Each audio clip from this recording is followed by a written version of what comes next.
Hello. Hi, everybody. My name is Lori Paul, in case y'all didn't know. Thank you for coming today.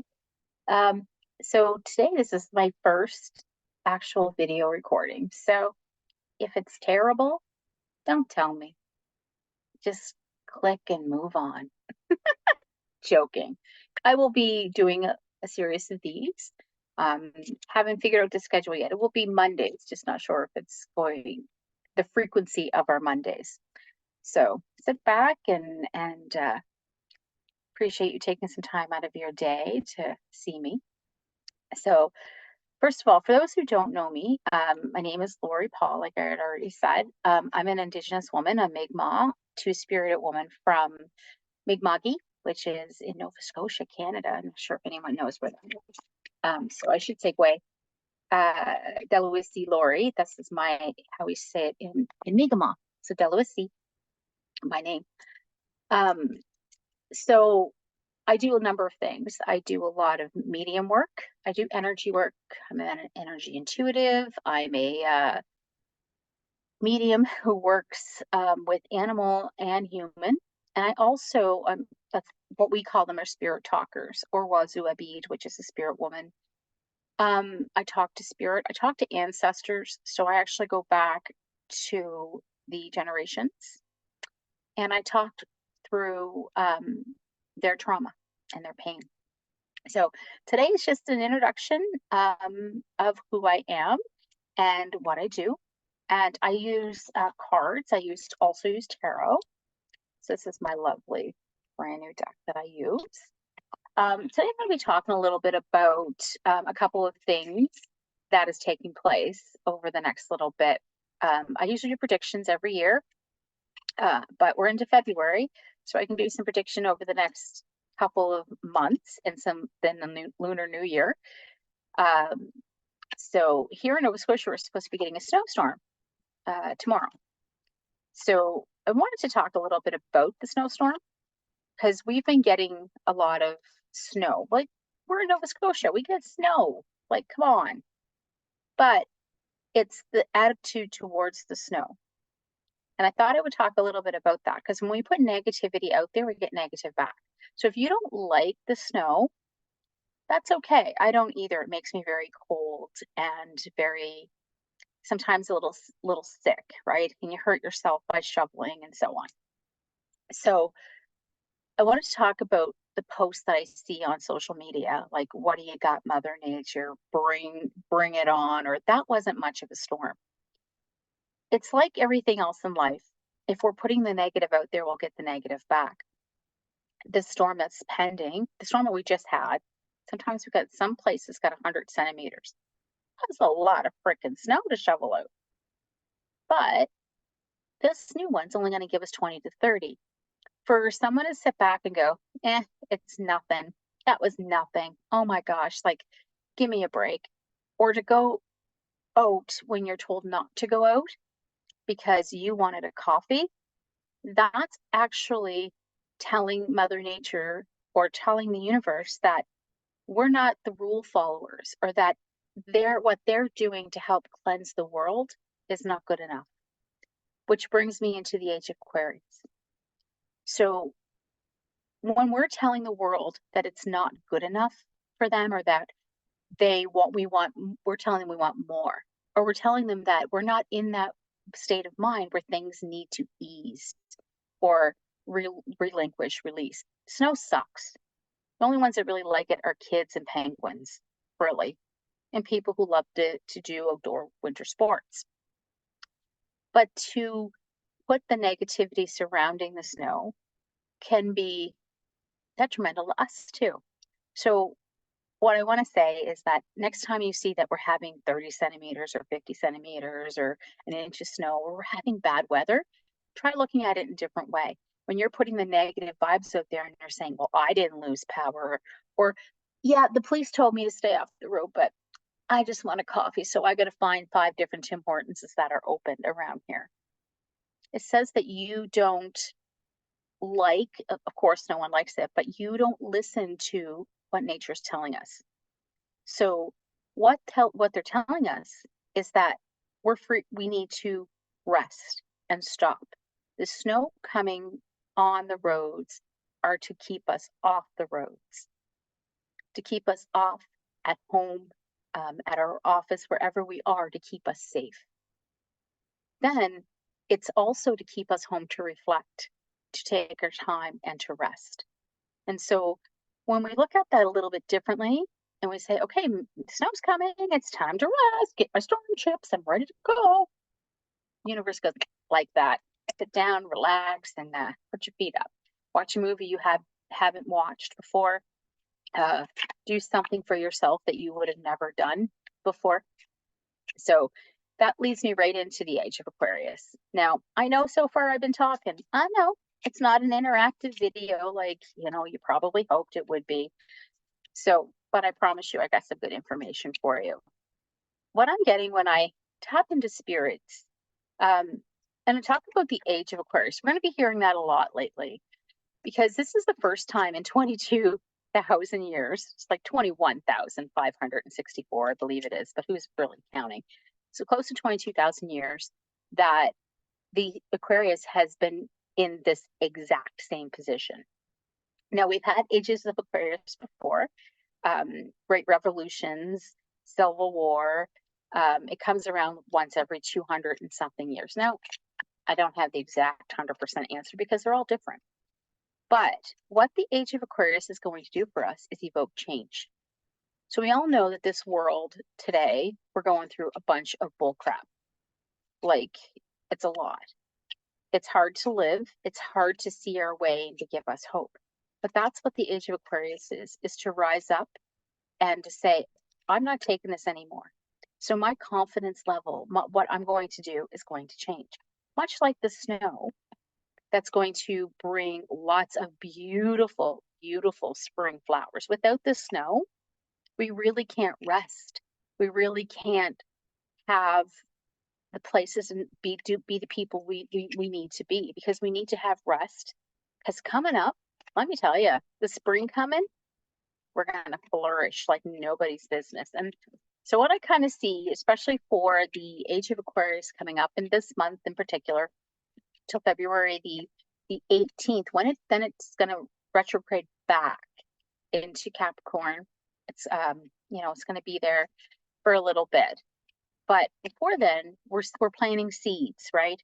So all the seeds, just like the snow covers everything up and freezes the ground, the seeds are down there getting ready to sprout out through the mud during Christmas, or during the spring, coming up for the spring. So what's happening now is we're down here. We got this snow, we're covered with the snow. We're kind of a little depressed about it. It's keeping us inside. We need to be inside. We need to be inside to secure our home, to do projects at home. And then in the spring, we can come up, and spring is coming real quick. Like, I have a son has a Pisces birthday. Let me tell you, I can tell you stories about him. He's pretty dramatic. Oh yeah. And he's going through his first Chiron return coming up at 10. The Wounded Warrior, which he stubbed his toe the other day, and I really thought that there was a mass murderer loose and he was getting killed. Like, it was bad for like 10 minutes, crying and screaming. And I'm like, what happened? I hurt my nail. That's like, you are your mother's child, but not that dramatic. So see, I tell you, I'm all over the place here. So I'm also an ADHD survivor. So going through that. So anyway,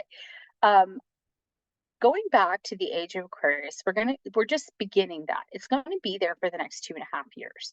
So even though the age of Aquarius is quite a long chunk of time, for the next 2.5 years, once it goes back into the Capricorn sign, we're going to get a series of events that are happening, and great events too. Like, we're going to start to, like I said, stick up for ourselves. Aquarius is all about people and revolting, or just letting things kind of go off of our shoulders and standing up for ourselves.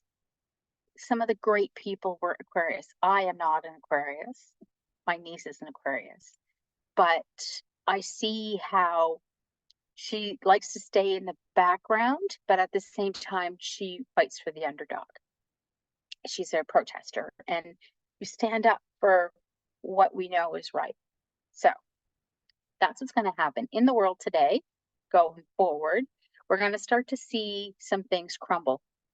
And I mean systems start crumbling. Things that we've known to be true are going to start to be revealed. Now, it doesn't matter what you want to call me, a conspiracy theorist. I'm not a conspiracy theorist. But I do have some opinions about what's going to happen. I do talk to the spirit world. I get there in the universe and I ask them what is going to happen because it's very curious. And then I get visions. The other thing is with this age of Aquarius, Aquarians are ahead of their time. So they're like trailblazers. So when I get my chart done, and I am an Aquarian ascendant, and I have that in my Jupiter and a couple of other signs. It's about me being a years ahead of everyone else. So when I was younger, I knew that there was something very different about me, very different. I thought that every single person on this planet did what I did. It was just normal. So I talked to spirits, I talked to the animals. My imaginary friend was not so imaginary. Like those sort of things is what I thought it was meant to be human. I thought every single human on this planet. So I didn't believe I was any different from anybody else. When I was 10, I saw a plane crash in the sky and it was in the shape of a Y. And I remember telling my mother that there's going to be a plane crash and the smoke is going to be the shape of a Y. And she was like, "Oh, how do you know this information?" And I said, "I don't know, I just see it." And I was walking to school one day and this space shuttle Challenger, I believe it was, exploded in the air. I was always obsessed with the teacher that was going aboard. And I said when I was watching it on television, that teacher really needs to say goodbye to her family. And I said that to my mom. I said, she needs to say goodbye. My mother's like, why did she say goodbye? And I was just like, because she's, yeah, she's going to space, but she's not coming back from space. And that's kind of when I really started to go, all right, what's going on there? And then I saw the Y shape in the sky where it exploded. And it was a very, very, very vivid memory for me. Because it was really important at that time. So there was that. And then there was Mount St. Helen, I believe it was, erupting. There was a couple volcanoes. So I would always see disaster. And I would see things like I said, volcanoes. And I would see so many things like that that were very overwhelming for a child. But I would see them and I would tell my mother. My mother wouldn't believe me because, of course, let's face it, right? Like that's a lot. And I would talk to her other person, and she would say, "What are you doing?" And I'm like, "I'm talking to your person." She's like, "What person?" "Your other person that's standing right beside you." There's no person there. And I'm like, okay. So I was starting to catch on that maybe there was something wrong with me. I went through a lot and I would tell my mom, I was like, "Mom, I think I was 9 years old, 8 or 9 years old when I told her she was going to meet somebody when I was 10. And they're going to marry when I was 11 and she was going to have a baby when I was 12. And my mother was 36 years old at that time. And she was like, okay, like in that period of time, she would have been older, and an older mom. And that was not heard of in those days. And she met my stepdad. She got married when I was 11 and she had a baby when I was 12. And so my sister is 30 something years old. I'm not allowed to tell you how old she is because she'll be mad if she's ever seen this video. But anyway, when I'm talking about being advanced or 5 years, is I always would say that I'm catching on. I always thought the world was catching on 2 seconds faster than me. Things that would happen in my world or things that would happen around me were all happening so fast and quickly, but it seemed like it had already happened. But everybody else already got it. But when I really thought about it, and that's about 21, 22, I realized that the world that I'm catching on that much more quicker than the rest of the world because I'm seeing things, I'm feeling things, I'm hearing things that nobody else can see. I was on a bus full of people and had a huge conversation with this lovely young man. And him and I were like we got into it. We had a really big conversation. We wanted to chat and yada, yada, yada. And yeah, it's like I got off the bus and the guy goes, well, like, who are you talking to? And I'm like, guy there. And he goes, it's an empty bus. And I'm like, oh, I see. So yeah, then I started putting two and two together and I'm thinking, okay, so what the hell is going on to me for me? Am I in a portal? Like, where am I? So things just started happening. Anyway, I digress, as I always say. So that was that whole story about the age of Aquarius and catching on a little bit quicker. Um, we are going to see some balls. We're also going to see real estate. So right now we're all in a housing crisis. Housing is all over the place. If you can just breathe and go, you know what, I got this, and start thinking about our housing, the situation you're in right now differently. You're not wrong in the way that you think right now. You're not wrong. Just when we change our thoughts, we're not wrong at all with the way we're thinking. We just need to think it, just tweak it a little bit. Hold on, because you want to hold on to your seatbelt because the change that's going to come is going to be big. So what I see happening is not a total collapse in the housing market. It's more of a stall. And it's just going to stall just like this. You're going to start to see the housing prices are going to come down a bit, right? And it's just going to go like this. And then all of a sudden, the inventory is going to open up fast and all the prices are going to go up. And I know what you're thinking. Oh my God, then why did you just say the housing prices? No, the prices are going to go up and then they're going to come down. So you're going to see up and down, up and down. It's only going to last a couple of months. So if you're looking to get out of the situation that you're in right now, as of today, start putting $5 aside. Do cash, $5 or $10 aside. Do cash if you can. You don't have to. Start saving, because by the time we come to the summer, June, July, which isn't too far off, we're going to start to see the housing shift.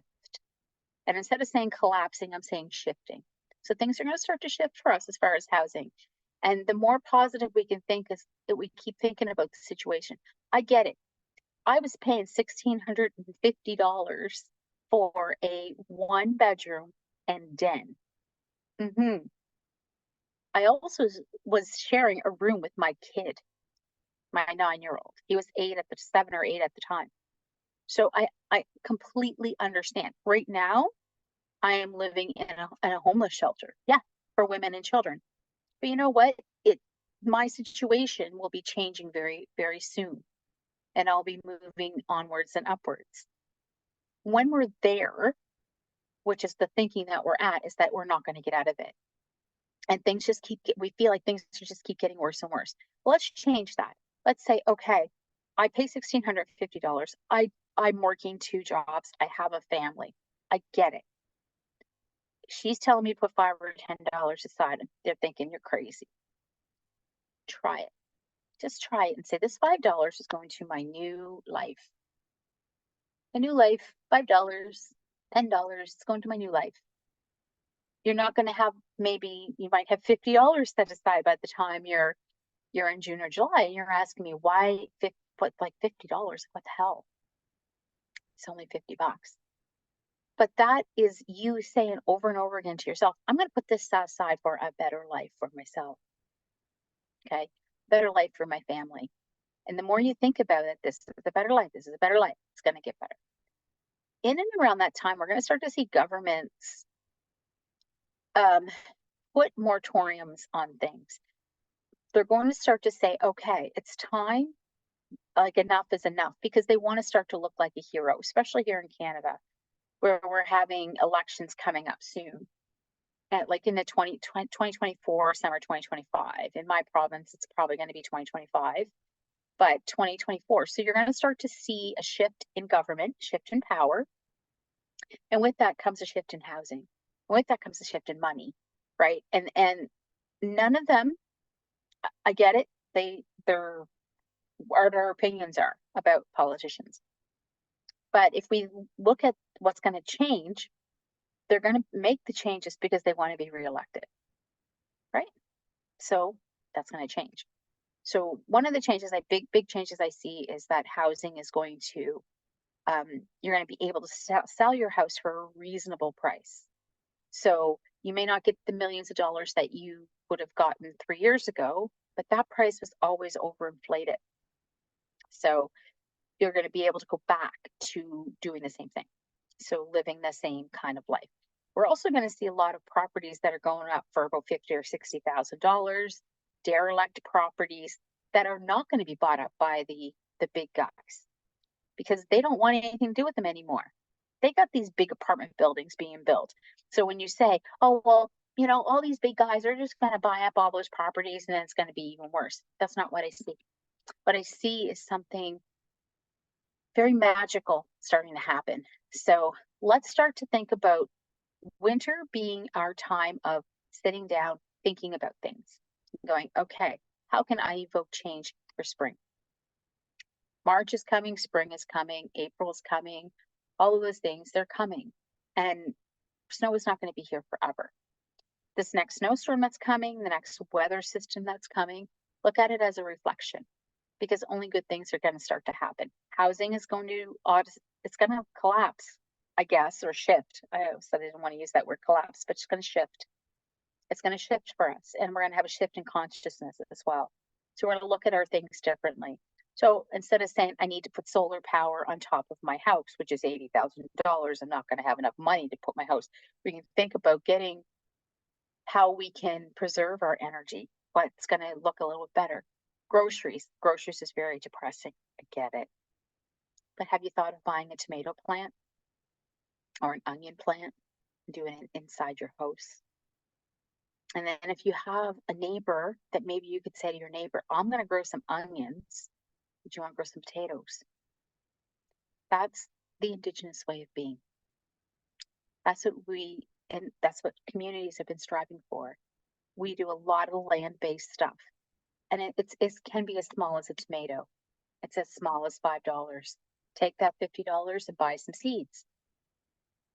I remember a friend of mine used to have lettuce this big. And I thought, how wonderful is that? That she can grow lettuce that's only this big because we use one at a time instead of using a whole big head of lettuce and then it goes bad because let's face it, we only ever want to eat 2 salads and then we're done. This time we get to make it per thing. I don't know if that makes any sense. But anyway, so blah, blah, blah, blah, blah, blah, blah, blah. Anyway, no, I got you all there, didn't I? So before I get up on my soapbox and stop talking, start, really telling you some stuff. I talk a lot about what I see and what I feel and so on, and that's not going to change. I do talk to spirit, like I said. I talk to a lot of animal spirits, and I think today I want to talk a little bit about the animal spirits that have come in and what's going on with them, because as we struggle, they're struggling too. Like they're really, they're really, really struggling. Mm-hmm. I just had a message come through, so my cat, for example, her name is Pixel, and Pixel is Houdini. She hides. I can't find her. What's going on with her? So when I start to talk to Pixel and I really get inside of her head and I say, Pixel, what's going on with you? She feels like her life is not chaotic. What the hell? Don't we all strive for that? For non-chaos? Well, this cat was raised around other cats, a family that had this beautiful spirit of this autistic nonverbal child that loved this cat. He's still the cat's still here, but he also had four husky dogs that came into his life. And so when I talk to Pixel, I say, like, what can I do? Because here I am, just me and my son, and Pixel hates me. Why does she hate me so much? Because I'm the queen of the house. And I'm the one that my energy here, she's like, I want to be the queen of the house.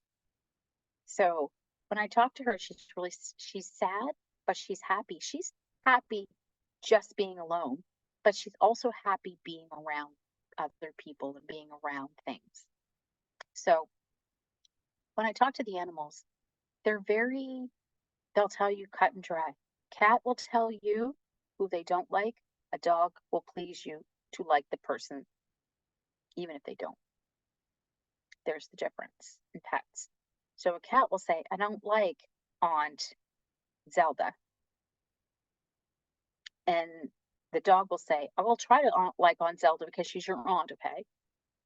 No matter what you do, you're not going to change that cat's mind. But everything you do will change the dog's mind. So right now they're screaming as well. Their lives are in chaos. They have a routine. You feed them every day, you water them, you walk them, you do what you need to do every day. But they're also having a hard time with what's going on in the planet. The snow, everything is coming down on them. So the age of Aquarius is affecting them too. The great news is that they've already been through this. Their spirits have been through this for so many years. So many. Their spirits have been around. They know they've lived in the wilderness, so they know how to survive. What they're doing is they're saying, prepare. Let's start preparing. Let's start preparing for the winter. Let's start preparing for the things that are going to happen that are coming through for the spring. Okay. February, a Bolgajit in Mi'kmaq is the word February, and it's all about cold and winter.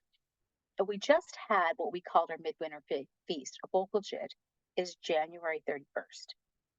And we offer a plate called a spirit plate. What a spirit plate is, it's just a little bit of whatever we're eating. And we offer it to the animal spirits, the animals, and Mother Nature to say thank you for getting us through this far. Okay, so on January 31st, I put my spirit plate out and it was craft dinner, right? And I just laid it out in front and, I thanked the universe. I was like, thank you for everything. Thank you, Creator. Thank you, animals. And of course, it was gone the next day. And a lot of people say to me, I can't do that because it attracts rats. Okay. I don't care who ate it. I don't care if it was a rat that ate it. I don't care if it was a raccoon because Creator will get who needs it the most. So I threw a Timbit out, and the Timbit, I threw it out of my car, and I could hear this crow in the background talking to me. He's like, Lori, Lori. And I'm like, what do you want? He's like, like he's giving me this face. And I threw the Timbit on the ground, and he got it. And he was like, thank you. And so now he follows me everywhere, is looking for Timbits in my car. Happened to spill a bag of chips in the back of my car. Yeah, I did the whole bag. And he jumped into my car yesterday. Pretty sure it was the same one.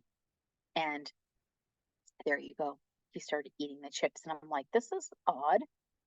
All right, stay in, have fun, enjoy the chips. So, anyway, that's what I want to say about the animals is let's treat them with some kindness as well because they're looking for some food. They know that there's a lot happening. um, with society. I know that there's a lot going on, but they're also feeling it a little bit more than we are. They already feeling overwhelmed. They're feeling chaotic. Sometimes they need chaos, sometimes they don't. Um, they're hungry. They're not understanding everything that's going on, but they are. So animals are really, really intelligent. If you can pet your cat and ask your cat what she's thinking, do it. Same with your dog. Ask them what they're thinking. Just sit there for a second. Put your hand on the cat's head. Put your hand on the dog's head. Or you're patting them, and just go into that zone and ask your cat, what are you thinking? What do you need? What do you need from me? And I know you're thinking, oh, they're not going to answer me, or that's bull crap, but they will answer you. That's what your intuition does for you. It will answer you. It'll tell you, I just need some water, or I just need you to get out of my face right now. That's what it would be like. It's a cat. So they're feeling things a lot stronger than we are, and they feel our chaos. Remember, most cats stay inside. So all day, all they have to look at is the four walls, and they have to talk to the spirits all day too, because you know who else are they going to talk to?